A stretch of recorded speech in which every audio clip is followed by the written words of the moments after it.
Eto po, kausap ko parate nung speaker ako.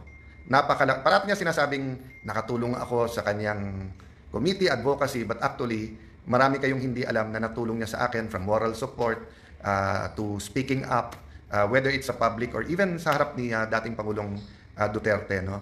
So, but like anything, ang na-admire ko sa taong to, baka akala nyo kasi magkasundo yan, kasi parating yan nag-agree. Hindi po. Marami kaming pagkakataon sa 18th Congress, tapos sa 19th, sa CA kami magkasama. So 18, magkasama kami sa House of Representatives. 19, magkasama kami sa CA. Ngayon ko lang naisip. 18, natanggal ako speaker. 19, siya naman natanggal sa CA. Pero pareho naman kami, pag natatanggal, nilalagay ng Panginoon sa mga posisyon na makakatulong naman sa ating mga kababayan. So, medyo naisip nyo na ba kung sino sinasabi ko? Walang iba kundi ang ating bagong senador, Senator Marcoleta. Good evening, sir! Good evening po sa inyong lahat. Ito po, kasama ko si Speaker Senator Alan. Marami po kaming dapat na gawin sa mga susunod pong mga araw. Sana mapagtyagaan niyo pa kami. At pinag-uusapan natin, sabi mo, napaka-importante, presyo ng kuryente. No? Tama, oo. And it's not an empty plan kasi may step 1, 2, 3 ka na, no? Starting with kung maaalis yung VAT sa kuryente, kuya. No? Tama, tama. Yung 12% pa. Okay. So napile naman niya yan.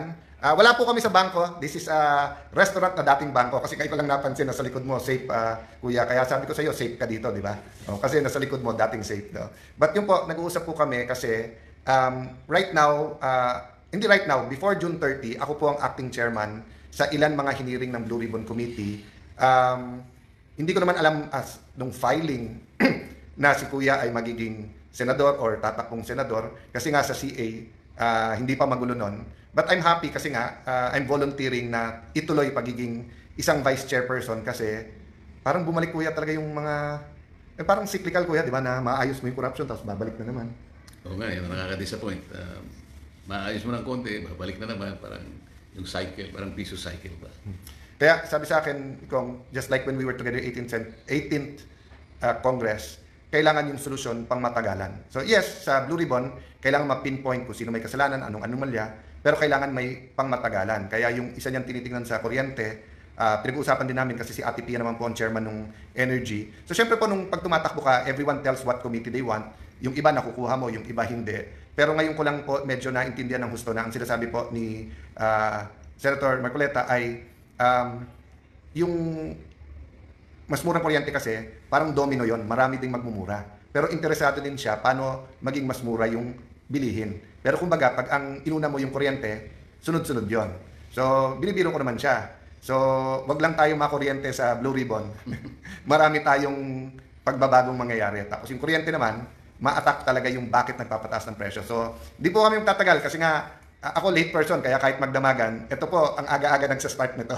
So, kuya, thank you for our coffee date at thank you, pinagbigyan mo ako sa Facebook friend. Siguro marami kasing hindi nagkakaalam na mahaba na ang panahon na tayo magkaibigan at nagtutulungan. But i-repeat ko pwede kayong maging close kahit na hindi sa lahat ng issue, pareho kayo ng idea. Basta't makinig kayo to each other. So, pag may nagsusumbong ako sa akin sa speaker's office no, na parang, ibaho kayo ng stand ni Kong Marcoleta. Hindi ako nasa-stress. Kasi pag akyat, i-explain niya.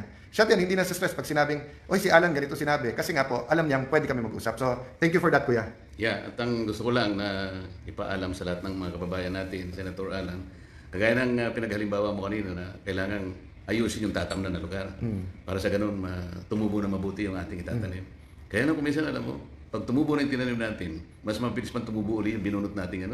Kaya continue yung gagawin natin po na wini-weed out po natin yung nakakasama sa mga itinanim natin. Yun po yung ating gagawin at pagsisikapan po natin. At doon po, sobra kaming nag-agree, di ba? At as you get to know Senator Marcoleta more, makikita mo po malalim ang, kung baga po parang sa Bible na yung parables. Kasi nga, prinsipyo at hindi day-to-day issues ang tinitignan So you have to look at the principle kung paano ayusin. And I really look forward to working with him. So good night everybody. Yun, may napindot tuloy akong, ayan. Sorry po. Kuya, ikaw ba gamay na gamay mo na yung Facebook?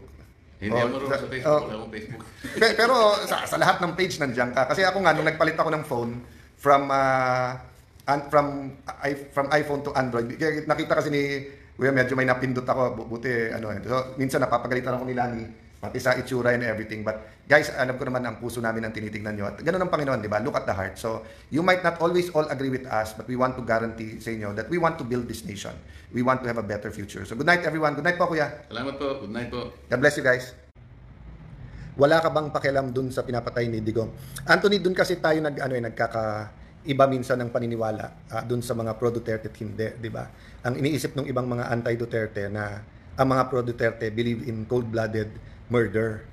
Hindi po. Naniniwala po kami, especially nung time ni PRD, that you have to be tough on crime. And naniniwala kami na maraming police, fiscal, law enforcers na give up dahil sa sobrang powerful ng mga drug lords. So, sinasabi nga na pagka endangered yung life mo all around the world, pwedeng lumaban. And the language is different. So, I won't go through all of it, diba? But ibig sabihin, I want to communicate to you, Anthony, yung mga pro-Duterte, hindi sinasabing okay pumatay. At hindi sinasabi porke kriminal ay patayin. Ang sinasabi, pag kriminal ka at papatayin mo yung police can fight back. Ang sinasabi that there are certain types of drugs na talagang nasisira yung ulo mo, kaya nagiging part yung violence and everything, di ba? So, mahabang usapan. I'm just Delphine Jimenez, God bless you. Sana nga magkita-kita yung buong tropa. Tama ka naman, Delphine, multitasking. Yun lang kasi pag emotional yung issue, babalik at babalik tayo doon. Tapos minsan kasi pinuputol-putol din yung sinasabi ng mga tao. Katulad ngayon, pag tatanong kami ni media, pwede ba to o hindi pwede? Pag sumagot kami, maraming oo at maraming hindi, maraming magagalit. But actually, ang tanong kasi pwede. Ang tanong hindi ko ano stand namin. And this, katulad ako, abogado ako eh. So pag tinanong mo, pwede bang motion for dismiss? Ibibigay ko opinion ko. Pag tinanong nyo, pwede bang questionin yung jurisdiction ng court? Ibibigay ko yung opinion ko ayon sa pinag-aralan ko, sa experience ko at sabihin ng staff. Hindi ko sinasabing yun ang dapat namin gawin. Di ba? So anyway guys, it's been a good discussion but in the end, dapat matulog tayo mahimbing na maganda relationship sa Panginoon at maganda relationship sa pamilya. At alam niyo namang sa bahay, si Lani pilit na hinihintay ako bago matulog. Nauna na siya mga an hour and a half ago. So nag-badminton kami pero mas late ako dumating di ba? So Polly, thanks again for that reminder guys. So core values define our personality. So kahit anong galit natin sa iba, kahit anong lakas ng ating paniniwala sa pro and tignan din natin yung ating heart, no? And walang mawawala to look in the mirror, walang mawawala to ask God, God, tama ba yung stand ko? Di ba? Alam mo, I can speak as a husband. Sometimes, galit na inisip ko, mali talaga sila. Bakit ganon? But then when I go into prayer, I wanted to say deep into prayer, pero iba-iba kasi yung deepness ng prayer. No? And I'm not talking about yung parang 1 hour ka nagpre-pray. Basta yung talagang binitawan mo yung heart mo na, Lord, siya ba talaga mali? Makikita mo rin mali mo eh. Makikita mo rin na pwede din mag-cool down and everything. So, yun po ang problema, yung politika can really get things done, but it can also divide all of us, di ba? So, kaya nga yung sinasabi ko sa resolution na to, yung physical well-being muna niya, di ba?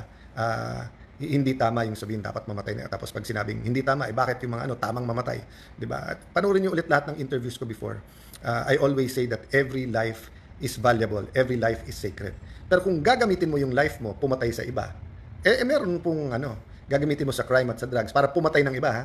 So kung gagamitin mo sa drugs pero hindi ka pumapatay ng iba, pasok ka sa rehab, di ba?